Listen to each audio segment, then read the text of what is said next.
မင်္ဂလာပါโอเคမင်းကနေဘယ်လိုယူလိုက်ပါလဲဆိုတော့ဒီနေ့မှာတော့ပေါ့နော်ပြောနေတော့ပါလေ Rainbow Orbi ခုံရဲဆိုတော့ဗီဒီယိုတင်ထားရပေါ့နော်အမှလာမှန်ထားတာပါတော့ပါလေIG ဘာလို့ထည့်ရတာလဲပြီးတော့ကိုမတူထည့်ရလားတဲ့ကိုမတူ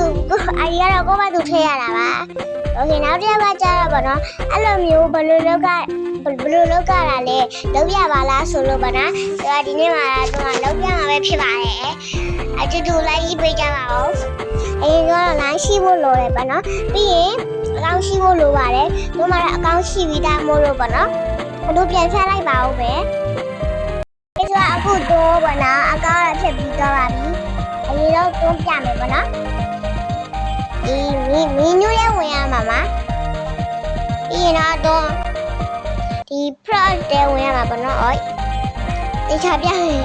โอเคဒီ product တဲ့ဝင်ရမှာပါโอเคဝင်လိုက်မယ်ပြီးရင်ပေါ့နော်ဒီလိုမျိုးလေးပေါ်လိုက်ပါမယ်အဲ့လိုဆိုရင်ဒါလေးနှိပ်လိုက်ပါနှိပ်ဖို့ဆိုရင်ဒီမှာကိုယ်နာမည်ရေးရမယ်ပေါ့နော်ဆိုတော့တွန်းနာမည်ရေးလိုက်ပါဦးမယ်တွန်းဒီမှာနာမည်ရေးပြီးသွားပါပြီပေါ့နော်တွန်းဆိုပြီးတော့ပြီးရင်တော့ဒီ OK လေးနှိပ်လိုက်ပေါ့နော်နှိပ်ဖို့ဆိုရင်ဒီမှာ error ဆိုတာဒီနာမည်ရှိပြီးသားလို့ပို့လို့ပေါ့နော်တွန်းတော့ line မထည့်နဲ့ပေါ့နော်နောက်နာမည်အခုထည့်ရပါမယ်အဲ့တော့တွန်းထည့်လိုက်ပါဦးမယ်မှာတော့မတူးနေတာပြတဲ့တွန်းနဲ့3ခုဆိုပြီးတွန်းထည့်လိုက်ပါတယ်ဆိုတော့ okay နဲ့လိုက်ပါမယ်ရမလားမသိရပါပါပြီဒါကတော့တွန်းအကောင့်ဖွင့်ပြီးသွားပါပြီဆိုတော့တွန်း Orbi ပါလေ Rainbow Orbi ရဲ့အဲ့လေကိုကိုပြမယ်ပေါ့နော် ID ကိုလည်းဖြစ်တဲ့ ID ပြပါမယ်ဆိုတော့ဒါကတော့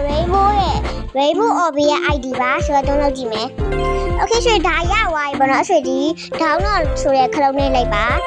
အဲ့ဆိုရင်ဒီဟာလေးကိုပြည့်ထီခဏဆောင်းလိုက်ပေါ့နော် Okay ပြည့်ပါပြီဆိုတော့ဒီမှာ Orbi ပေါ့နော် Okay ဆိုတော့ဒီမှာရသွားပါပြီ Rainbow Orbi ပေါ့နော်